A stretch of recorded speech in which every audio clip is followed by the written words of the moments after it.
দীর্ঘ ১ বছর ধরে জল জমে রয়েছে ক্লাসরুম থেকে স্কুলের সর্বত্র। স্বাভাবিকভাবেই বেড়েছে দুর্গন্ধ ও মশামাছির উপদ্রব।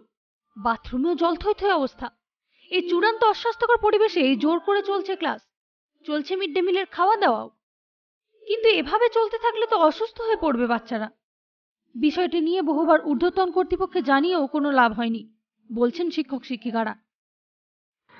এইটা তো 1 বছর ধরেই এরকম হয়ে আছে।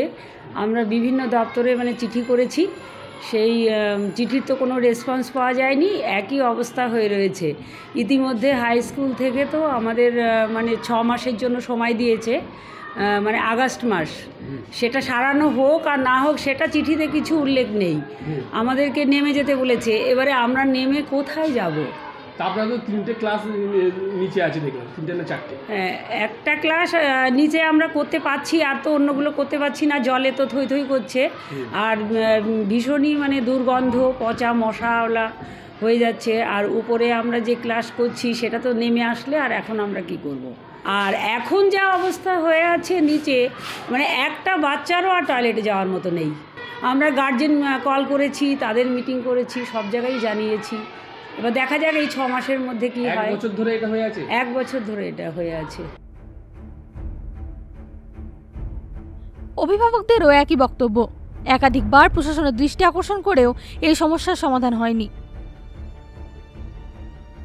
আরে অবস্থা তো যা, আমরা তো তাই চিন্তা করছি, আমরা বারবার স্কুলে জানাচ্ছি, কিন্তু এটা কার্যকারী হচ্ছে না।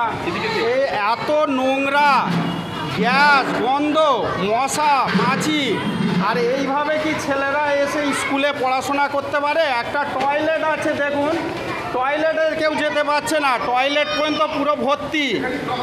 এই গত পরশুদিন আমার মেয়ের পেটে যন্ত্রণা ছিল, বললো বাথরুমে যেতে পারছি না। আমাকে বেলা 1টার সময় ফোন করা হলো, আমি এসে আমার মেয়েকে নিয়ে বাড়িতে নিয়ে গেলাম। বললো টয়লেটের জন্য আমি আটকে ছিলাম, আমার পেটে খুব যন্ত্রণা হচ্ছিল বলে।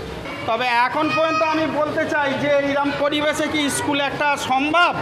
যে এই 400, 450, 500 ছেলে লেখাপড়া করছে, এদের এই জায়গায় খাওয়ানো হচ্ছে, সব কিছু পরিষ্কার দেখছি, কিন্তু এইটা কি পরিষ্কার জায়গা? এখানে খাওয়ানো চলছে। কিন্তু কেন এইভাবে জল জমে রয়েছে?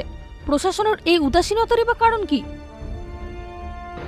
অ্যাকচুয়ালি স্কুল বিল্ডিংটা একটু গ্রাউন্ড লেভেলের নিচে, সেই জন্য মেনলি ওখানে যে স্কুলেরই যে জল ইউজ হয় মিড ডে মিল পারপাসে, সেই জলটাই ওখানে জমা হয়ে যাচ্ছে।